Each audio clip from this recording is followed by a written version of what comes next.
All right, welcome back. We're here at Aquasox Stadium. Joining us, a couple pitchers for the Everett Aquasox, Jason Markovitz and Stephen Pryor. How you guys doing? Doing fine. How are you? Besides freezing, they're sitting here in shorts and a T-shirt. And it's a little chilly outside. We're good. We're really good. Thanks. Thanks for joining us. Yeah, thanks for coming on, guys. Hey, before we get started, give us a little history. You both played college ball? Yes, sir. I just finished up my junior season. Down south sounds like somewhere. At Tennessee Tech, right? Tennessee Tech. And then Yeah, I just finished up my senior season at Long Beach State. That's Jason. Jason. Okay, Jason. Let's. How does playing for the Aquasox kind of differ than college ball? Well, I don't know. There's practice every day for college, basically kind of like how it is here. It's a little more on your own here. It's not as structured. The coaches and everyone understand that we're all adults and we can take care of ourselves. And So you're a little more self-motivated here then? Right, exactly. Because So it's more of a job. It is a job here, whereas in college you're doing a lot of other things as well. Okay, so in college, then did you have a trainer on a regular basis then, and did you have a conditioning program that they put you through? Yeah, absolutely. Okay. Now, Long Beach State, baseball's big there, right? I mean, It is. That's Yeah, a big that's program. the big sport. Is it that way at Tennessee Tech? It's growing the past few years, Uh-huh. but it's a program that just started coming up and finally getting some recognition over the past few years. Now- Well, how about for you, Stephen? What's the difference between college ball and playing for the Aquasox? And about similar experience? Yeah, about the same. Like Jason said, treating it as a job more, and I love not having to go to class and then going out and playing a game. So. There you go. We do, too. We like not having to go to I'm class. glad we don't have to go to class. Now, what's it like in college? Did you have the long road trips that you have here as far as on a bus?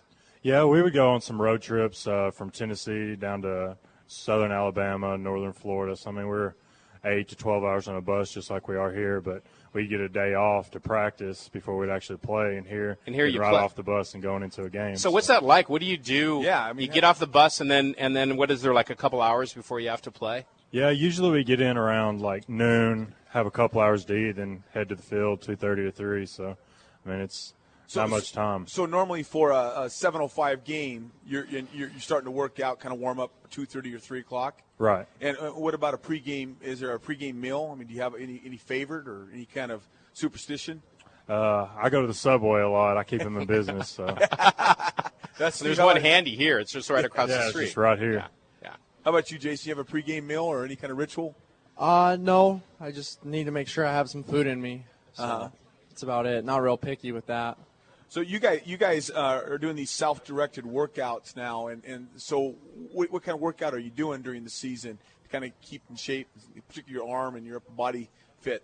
Well, we have a performance trainer who you'll hear from later, Chris Love, who Okay. keeps us all in check in the weight room.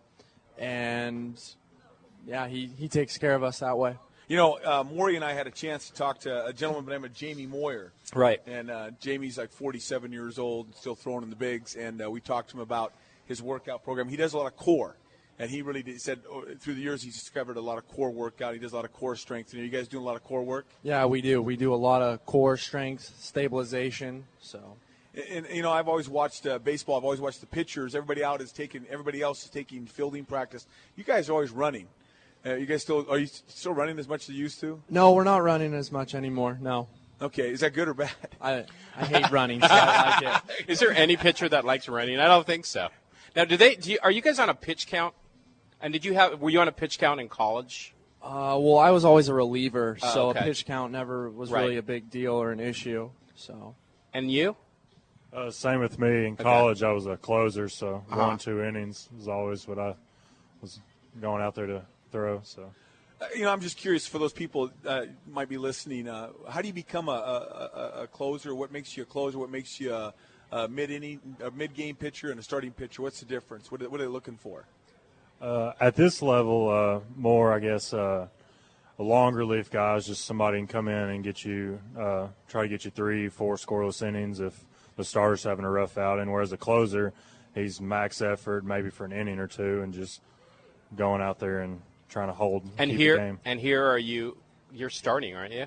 No, Are you here closing? I've been more of a closing role, 1-2 innings at a time at the end of the game. So I mean, does that mean you guys throw fast, or you guys throw a lot of off speed or different pitches? I mean, what's your strongest pitch? For me, my strongest pitch is a fastball, but whereas some of our other players, I mean, they'll come in for the same time in the game I do, but they're more off speed. So it just depends on type of pitcher and situation more than anything. So we talked to surgeons on our show, and we've talked to Mitch Story, the physician for the Mariners, and we had talked about whether you should throw curveballs when you're in Little League. Did you throw off speed or curve or any of those pitches when you were younger, coming up playing ball?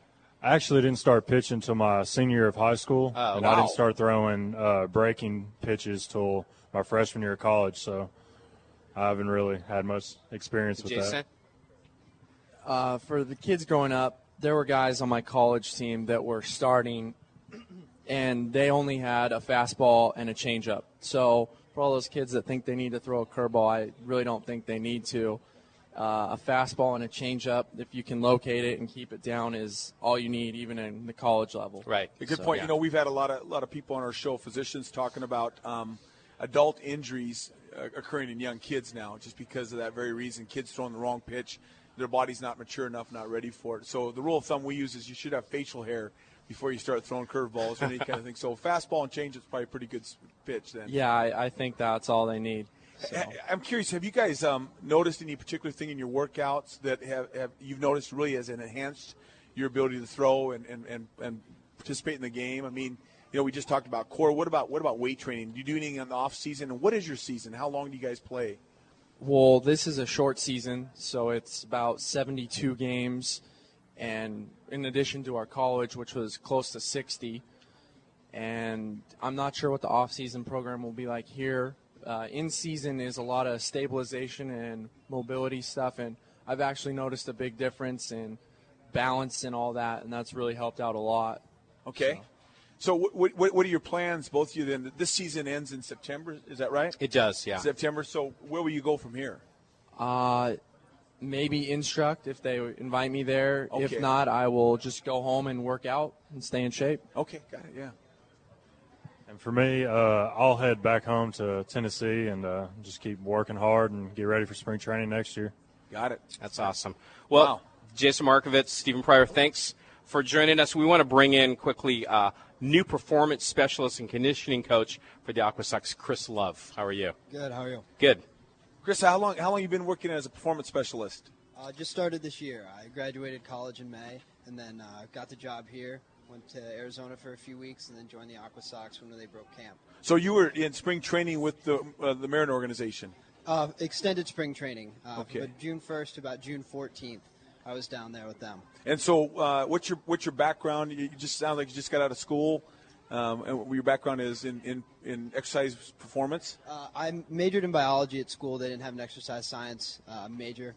My dad was an athletic trainer growing up. Okay. So I grew up around rehabilitation, all that sort of stuff. Where are you from? Ohio originally. Oh, okay. And then I went to school in Colorado. So your role here is you're the strength coach then? Essentially, yeah. Strength and conditioning. Call it performance specialist. We do things a little bit differently than the traditional workouts. So it's we call it sports performance. Right. So you've been around the game for a long time. I mean, right. Your dad being an athletic trainer, and obviously sounds like it's a passion for you. Yes, sir. What have you seen change with? I mean, let's just talk about sports performance and baseball players over the last several years, maybe. We're the first organization to do things quite like we're doing it. It's a little different from your traditional programs. We don't do a lot of traditional lifts, not a lot of bench press, not a lot of back squats, things like that. We're more focused right now on making guys stable and mobile with injury prevention, and from there we're working on making a rotationally powerful athlete. Those are our focuses. So you're kind of talking about, in the old days, you might have just done, the normal old bicep curl, and now you're going to do a bicep curl with a movement, a transitional movement in different planes of motion then? To an extent, we don't do a lot of bicep curls right now. It's a little kind of a lot of different things. Really working on hip mobility and hip stability, focusing on those, not a lot of real heavyweight stuff. Okay, so what about during the off season? Are you recommending that when these guys have downtime, if they're going home to train, are they doing more strength training then? They'll all get individualized workouts going into the off season. That's one of our focuses. We do a needs analysis for every player. We test them through some things to identify where they're weak, whether it's hip mobility, hip stability, thoracic extension, things like that. Identify their needs, and then based on those needs, make a specific workout that's going to help them not only become a stronger player, but also work on preventing injuries in them, making them durable players, and making them rotationally powerful athletes. Is this organization-wide? I mean, does every team have a strength and conditioning? Yes. This is organization-wide, just started this year. We are working with Dr. Marcus Elliott out of the Peak Performance Project in Santa Barbara, California, and we work with them. It's kind of their program, their model, and we're implementing it organization-wide. Do you have a training facility, or just do you do it right on the field? Or we have a small weight room up in the clubhouse, but when we can, we do things on the field. Don't have everything we'd like to have. We use a lot of Kaiser machines, pneumatic machines, Sure. rotational work. Don't have that here. We use bands and things like that. We got to get creative. Use a lot of different things. I know this might be a complicated question with the long answer, but for that young person out there that may be listening that wants to work out in their backyard and maybe do stuff around the house, do you have any recommendations for them from an exercise standpoint? Yeah, there's a lot of different things you can do depending on your age. At a young age, really a lot of body weight stuff, becoming comfortable within your own body, getting coordinated, and kind of training your nervous system to act how you want it to act, whether it be body squats or push-ups or pull-ups. But, at a young age, not too much weight, keep it light, and really just work on getting coordinated. And that's going to help you become stronger just from training your nervous system to fire and that sort of thing. I used to have this little net in my backyard. I used to throw the ball and it bounced back to me. And that made me the major league pitcher that I am today. And you're into muscle memory, aren't Totally, you? absolutely. Chris Love, thank you so much. We'd love to have you back Chris, later thank you. on. Yep. Come have you in the studio. Great. We'll be right back. We're live from Aquasox Stadium with Shannon and Maury. This is Health Matters on Fox Sports 1380.